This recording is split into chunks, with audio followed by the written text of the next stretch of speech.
Assalamualaikum warahmatullahi wabarakatuh. Peluang menambah jilid pada sejarah nasional Indonesia ini sebenarnya didukung oleh data atau sumber sejarah yang melimpah. Nah, kelimpahan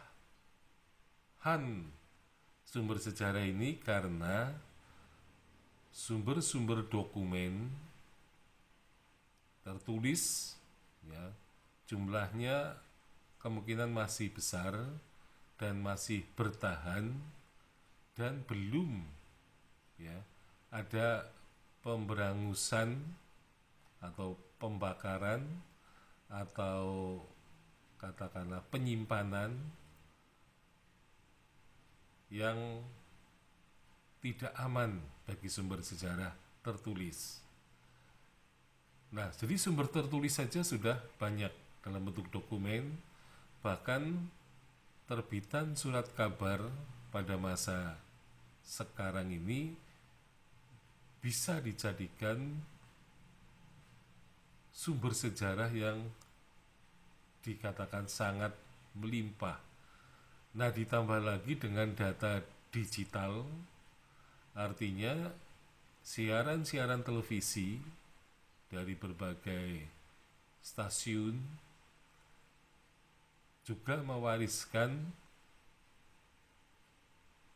sumber sejarah yang bersifat audio visual. Jadi banyak sumber sejarah dalam bentuk audio visual, ada suara dan ada gambar. Maka penelitian sejarah akan semakin kaya.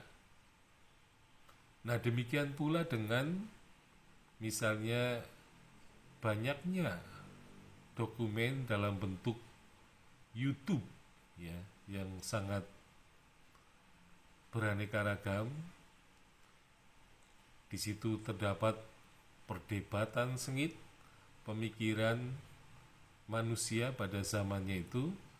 Ini akan menjadi suatu sumber sejarah yang sangat kaya. Artinya sejarawan tidak akan kesulitan mencari sumber-sumber sejarah dalam bentuk dokumen, karena dokumen itu sungguh sangat melimpah ruah. Nah, tentu saja sejarawan mungkin akan mengalami apa yang disebut dengan kerepotan, gitu ya. Jadi kerepotan. Jadi sejarawan tidak akan susah mencari sumber sejarah, tetapi dia akan repot sekali karena sumber sejarahnya terlalu banyak.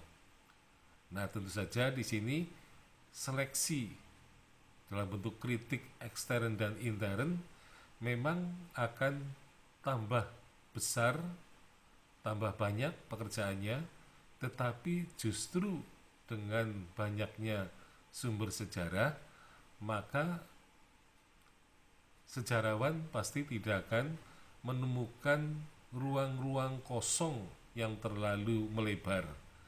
Artinya setiap saat, setiap waktu, bahkan setiap hari ada sumber-sumber sejarah yang muncul ke permukaan.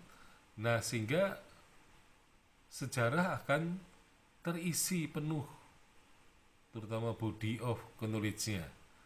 Jadi kita menyadari bahwa kalau sejarah body knowledge-nya itu banyak ruang-ruang kosong, itu berarti karena kelangkaan sumber, terutama sumber dokumen.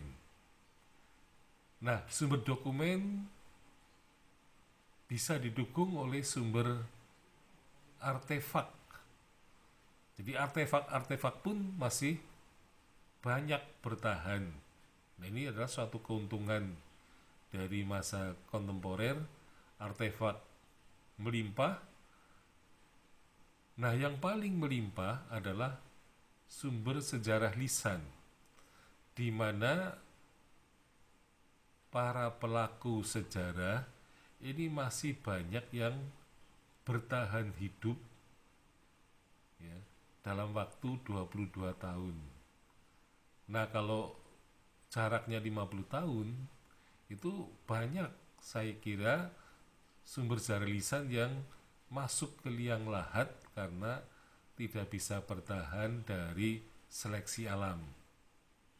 Ya, jadi memang orang kemudian berpikir bahwa sejarah yang benar adalah sejarah yang memang terjadi pada masa kini. Tetapi di satu sisi tentu saja sejarah tidak boleh mengandalkan untuk objektif harus menunggu 50 tahun setelah peristiwa itu terjadi. Sebab kalau kita menunggu 50 tahun, maka sejarawan nanti akan menjadi bengong. Artinya karena banyak sumber sejarah yang sudah tidak bisa bertahan lagi, banyak yang rusak, banyak yang hilang, banyak pula yang dibakar, sehingga sejarawan kalau menulis sejarah setelah 50 tahun akan merasa kesulitan untuk mencari sumber-sumber sejarah sezaman. Jadi oleh karena itu prinsip 50 tahun sebenarnya tidak harus diikuti.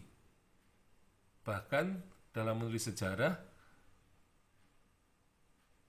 kita harus berpacu, jangan sampai sumber-sumber sejarah itu musnah dari peredaran, dari kehidupan manusia, baru kita sadar bahwa kita membutuhkan penelitian dan penulisan sejarah. Jadi penulisan sejarah memang harus dikerjakan secepatnya pada masa atau di saat-saat sumber sejarah itu masih melimpah, supaya jangan sampai terjadi sebaliknya pada masa misalnya 10 tahun ya, karena memang 5 tahun, 10 tahun sumber-sumber sejarah itu bisa hilang di telan zaman, sehingga sejarawan tidak hanya bisa melongo atau bengong saja, tetapi harus mulai ditulis sedikit demi sedikit sambil mencari sumber-sumber yang lain dan kemudian melakukan kritik teks secara terus-menerus, ya, kritik sumber, baik kritik ekstern dan intern secara terus-menerus, dan kemudian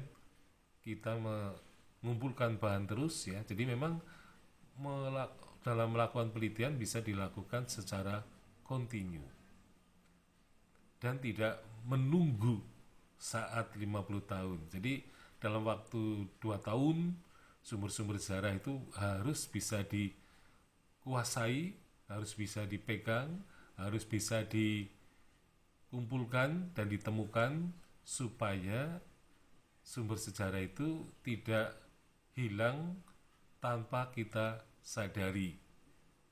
Jadi penelitian sejarah memang harus berpacu dengan waktu, terutama yang berkaitan dengan sumber sejarah lisan. Karena seandainya sumber dokumen itu sangat langka pada masanya, maka sumber-sumber dalam bentuk lisan ini bisa menolong lebih jauh, karena sebenarnya ketika kita menemukan dokumen, sementara dokumen itu tidak jelas, maka kita tidak bisa bertanya kepada dokumen. Sementara manusia sebagai pelaku dan penyaksi sejarah, dia bisa ditanya lagi tentang sesuatu yang tidak jelas. Jadi sejarawan bisa bertanya terus-menerus kepada para pelaku dan penyaksi, sehingga kemudian sumber sejarah itu bisa diraih, karena kesaksian suara itu adalah kesaksian yang bisa ditranskripsi. Karena ditranskripsi, maka kemudian suara itu menjadi tulisan, menjadi dokumen. Jadi sebenarnya manusia sebagai pelaku dan penyaksi sejarah adalah merupakan dokumen hidup. Sementara dokumen-dokumen tertulis adalah dokumen-dokumen mati yang tidak bisa ditanyai lagi mengenai isi yang terkandung di dalamnya.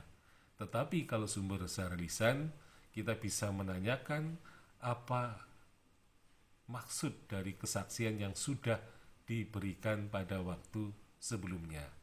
Nah, sehingga kita harus menyadari bahwa sumber secara lisan ini merupakan mungkin sebagai tren yang terkini, ya, tren yang terkini untuk diambil kesaksiannya. Tetapi memang kesaksian itu bisa direkam dalam bentuk suara, audio, tapi bisa juga dalam bentuk audio visual. Jadi suaranya direkam, gambarnya juga direkam. Nah, sehingga wawancara dalam bentuk audio visual itu bisa menggambarkan situasi dan kondisi dan juga wajah dari para pelaku sejarah. Nah, sehingga sebenarnya wawancara audio visual itu jauh lebih lengkap daripada wawancara hanya audio saja. Sekian, Assalamualaikum warahmatullahi wabarakatuh.